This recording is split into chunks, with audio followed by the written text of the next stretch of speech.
बिस्मिल्लाहिर्रहमानिर्रहीम। क्या हिंदू मज़हब में अहले बैत का जिक्र मौजूद है? इमाम जाफ़र सादिक अलैहिस्सलाम ने हिंदुओं के अकायद के मुतल्लिक क्या इरशाद फरमाया? क्या हिंदू मज़हब की मुक़द्दस किताबों में तौहीद और रिसालत की पेशन गोइयाँ मिलती हैं? इमाम अली अलैहिस्सलाम ने हिंदुस्तान के इल्म और हिकमत के बारे में क्या फरमाया? अहले बैत हिंदुस्तान का रुख क्यों करना चाहते थे? तो अगर आप इन्हीं सवालात के जवाब जानना चाहते हैं तो जुड़े रहिए हमारे साथ इस वीडियो में। नाजरीन, आज हम आपको हिंदू मज़हब के मुतल्लिक ऐसी मालूमात फराहम करेंगे जिनसे बहुत कम लोग वाकिफ़ हैं, और बताएंगे कि कैसे इनकी किताबों में तौहीद, रसूल अकरम की पेशन गोइयाँ और अहले बैत का जिक्र मौजूद है, और हिंदुस्तान की ज़मीन का अहले बैत ने कहाँ कहाँ जिक्र किया है। इन सब मालूमात को जानने के लिए वीडियो को आखिर तक देखें, ताकि आपको ऐसे राज मालूम हो सकें जो किताबों की हद तक ही मौजूद है। यकीनन कुछ रिवायात ऐसी भी होंगी जो आपने पहले कभी ना सुनी होंगी। तो यही सब जानने के लिए जुड़े रहिए हमारे साथ इस वीडियो में।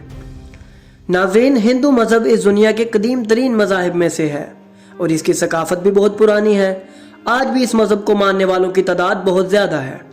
आखिर इस मज़हब की शुरुआत कहाँ से हुई? इस धर्म में मनाए जाने वाले त्योहारों की हकीकत क्या है? आज की इस वीडियो में हम इन्हीं सब हक़ाइक़ पर बात करेंगे।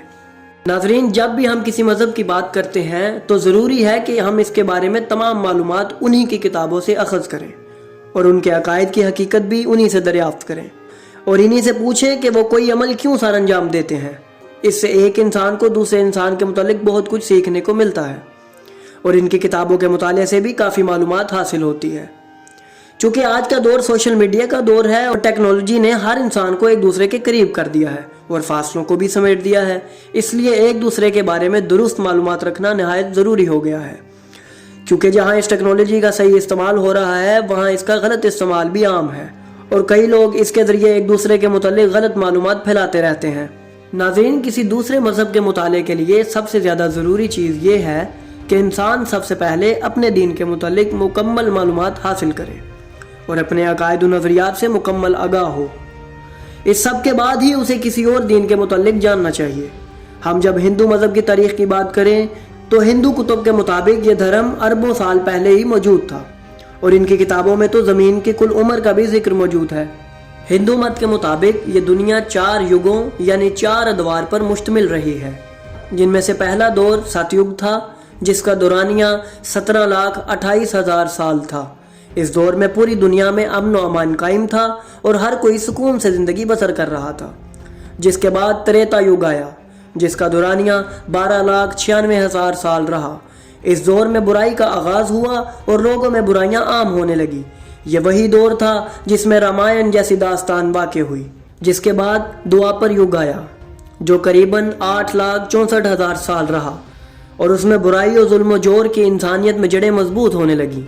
यही वो दौर था जिसमें महाभारत जैसी अजीम जंग लड़ी गई।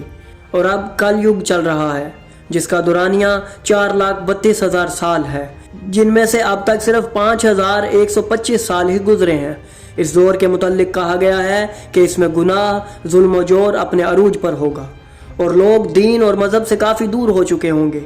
आज हम सब इसी दौर में जी रहे हैं। ये दौर एक अजीम मसीहा के आने से ही ख़त्म होगा, जो कि इस दुनिया से तमाम बुराइयों को ख़त्म कर देगा। और जब इस दौर का इख्तिताम होगा तो दोबारा सतयुग आएगा, जिसमें तमाम इंसान दोबारा से खुशी की ज़िंदगी गुजार सकेंगे। नाज़रीन, आपको ये जानकर हैरत होगी कि हिंदू मज़हब का जिक्र अहले बैत ने भी अपनी अहादीस में किया है। इन्होंने इस मज़हब के मानने वालों के मुतल्लिक ऐसी बातें बताई जिसका जानना हर मुसलमान के लिए ज़रूरी है। इमाम जाफ़र सादिक अलैहिस्सलाम से इनके एक शागिर्द जाबिर बिन हयान ने एक दिन अर्ज़ की, या मौला, मैं एक मरतबा हिंदुस्तान गया था और वहाँ मैंने बहुत ज़्यादा वक्त गुजारा। मैंने वहाँ एक मज़हब देखा जो 3 खुदाओं के कायल है, जिनमें से एक खल्क करने वाला, दूसरा निज़ाम कायनात चलाने वाला और तीसरा इस कायनात का इख्तिताम करने वाला।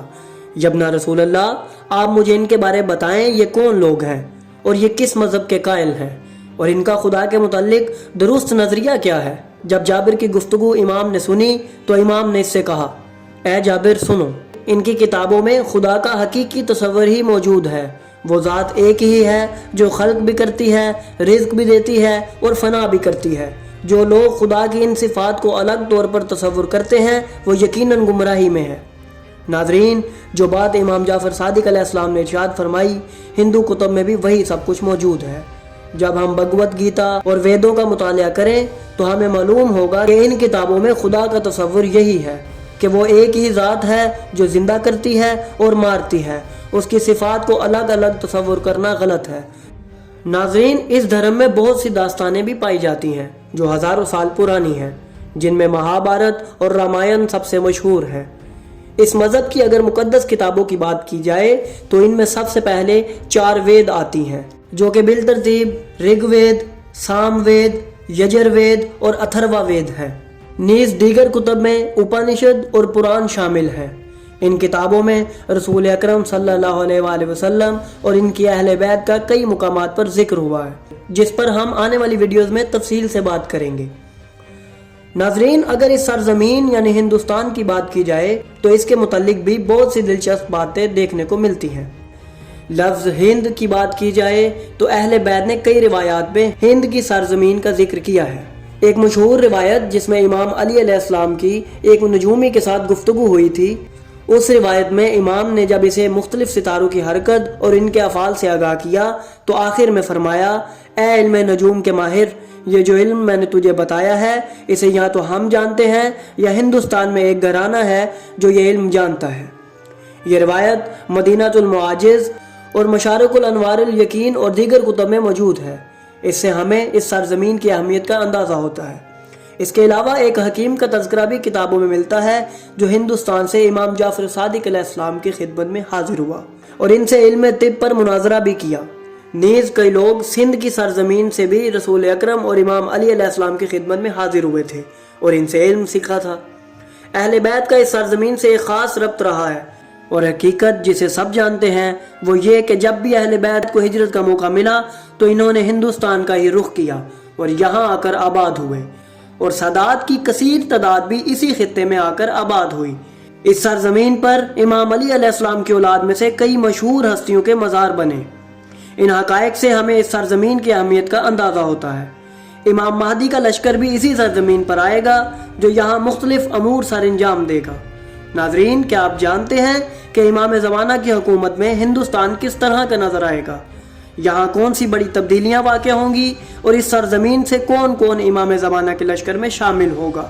تو یہی سب کچھ ہم اپنی آنے والی ویڈیوز میں بیان کریں گے۔ تو اگر آپ کو ہماری یہ کاوش پسند آئی تو ہماری اس ویڈیو کو لائک کریں، ہمارے چینل کو سبسکرائب کریں اور بیل آئیکن کو بھی دبا دیں تاکہ آپ کو ہماری آنے والی مزید ویڈیوز ملتی رہیں اور آپ علم سے مستفید ہوتے رہیں۔